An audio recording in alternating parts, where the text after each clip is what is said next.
नमस्कार, मैं हूं आपके साथ लवीना राज और स्वागत है आपका महाराष्ट्र वीकली में। नजर डालते हैं महाराष्ट्र की उन बड़ी खबरों पर जो इस हफ्ते सुर्खियों में रही। महाराष्ट्र में मुख्यमंत्री देवेंद्र फडणवीस के नेतृत्व में कई ऐसे कदम उठाए जा रहे हैं जो मील का पत्थर साबित हो रहे हैं। मुख्यमंत्री देवेंद्र फडणवीस ने नागपुर के स्वर्गीय Bhanutai Gadkari memorial diagnostic centre का उद्घाटन करते हुए ये कहा है कि अगले 4 वर्षों में महाराष्ट्र देश की सबसे बेहतरीन स्वास्थ्य व्यवस्था वाला राज्य बनने वाला है। उनकी तरफ से कहा गया कि इस लक्ष्य को पाने के लिए न सिर्फ सरकार बल्कि स्वयंसेवी संस्थाओं और नागरिकों की भागीदारी भी बेहद जरूरी है। मुख्यमंत्री ने ये भी घोषणा की है कि सिकल सेल, थैलेसीमिया और एनीमिया जैसी गंभीर बीमारियों के लिए एक विशेष नई योजना तैयार की जाएगी, जिससे इन बीमारियों का महंगा इलाज गरीबों को मुफ्त में मिल सकेगा। उनकी तरफ से कहा गया कि अब भारत में बने एमआरआई और सीटी स्कैन जैसे उपकरणों के इस्तेमाल से इलाज का खर्च भी कम हो सकेगा। सरकार महात्मा फुले जन आरोग्य योजना को और प्रभावी बनाने के लिए इससे और ज्यादा अस्पतालों को जोड़ रही है। मुख्यमंत्री देवेंद्र फडणवीस की उपस्थिति में अंतर्राष्ट्रीय बाघ दिवस पर वाइल्ड ताडोबा डॉक्यूमेंट्री का ट्रेलर लॉन्च किया गया। इस अवसर पर एशियाटिक बिग कैट सोसाइटी के राष्ट्रीय पुरस्कार भी वितरित किए गए हैं। मुख्यमंत्री ने कहा है कि महाराष्ट्र सरकार वनों और वन्य जीवों की सुरक्षा को सर्वोच्च प्राथमिकता दे रही है। उनकी तरफ से ये भी बताया गया कि बाघों की संख्या बढ़ाने के साथ साथ उनके रहने के लिए जरूरी इकोसिस्टम को भी मजबूत किया जा रहा है।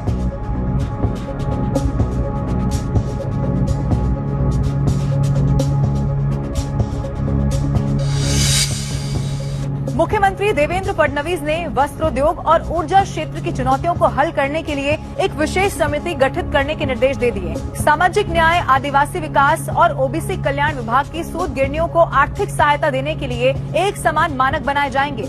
आपको ये भी बता दें, इन सूत गिरनियों को विभागीय बजट से अतिरिक्त फंड दिया जाएगा। सौर ऊर्जा से जुड़ी दिक्कतें दूर करने के लिए टेक्निकल कमेटी बनाई जाएगी और इसके साथ ही सहकारी सूत गिरनियों को मिलने वाले कर्ज पर ब्याज सब्सिडी योजना को विस्तार दिया जाएगा। फडणवीस ने यह भी बताया कि इन योजनाओं से वस्त्रोद्योग को मजबूती मिलेगी और रोजगार के नए अवसर भी तैयार हो सकेंगे। मुख्यमंत्री देवेंद्र फडणवीस ने नागपुर शहर के विकास के लिए 25,567 करोड़ रुपए के प्लान की अब घोषणा कर दी है। ये प्लान ट्रैफिक व्यवस्था, पैदल यात्रियों की सुविधा और मेट्रो बस कनेक्टिविटी जैसे विषयों पर केंद्रित रहने वाला है। शहर में नए रास्ते, चौकों का विस्तार और बस स्टॉप के साथ साथ मेट्रो स्टेशन से कनेक्ट होने वाली पब्लिक ट्रांसपोर्ट सुविधा इससे विकसित की जाएगी। इधर आपको ये भी बता दें, सीएम फडणवीस ने अधिकारियों को निर्देश दे दिए हैं कि नागरिकों की राय लेकर इस प्लान को अंतिम रूप यहां पर दिया जाएगा। नागपुर को स्मार्ट और सुगम बनाने की दिशा में ये एक बेहद ठोस पहल मानी जा रही है। अमरावती जिले की मोजरी, वलगांव और कौंडिन्यपुर जैसे प्रसिद्ध तीर्थ स्थलों के विकास कार्यों को लेकर राज्य सरकार ने अब गंभीर रुख अपना लिया है। उप मुख्यमंत्री अजित पवार ने इन स्थलों के लिए प्रस्तावित योजनाओं का बजट 8 दिन के भीतर पेश करने के निर्देश दे दिए हैं।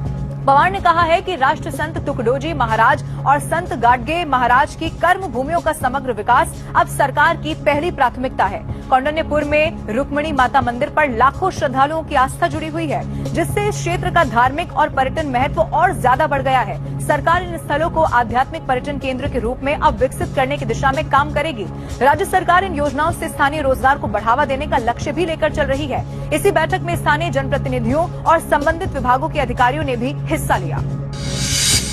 दिल्ली के जवाहरलाल नेहरू विश्वविद्यालय में छत्रपति शिवाजी महाराज सामरिक और संरक्षण अध्ययन केंद्र तथा कुसुमाग्रज मराठी भाषा और संस्कृति केंद्र का उद्घाटन महाराष्ट्र के मुख्यमंत्री देवेंद्र फडणवीस के हाथों संपन्न हुआ।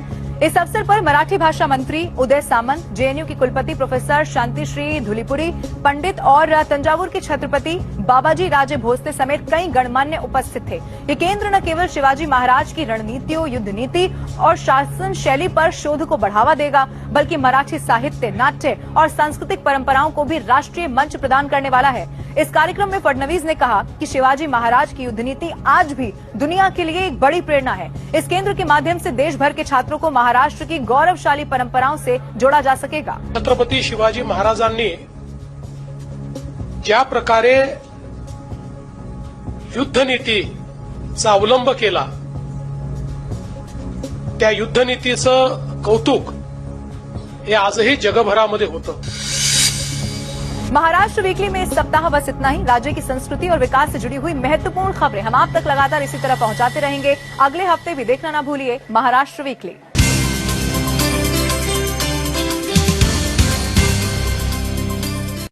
आप देख रहे हैं न्यूज़ 18 इंडिया।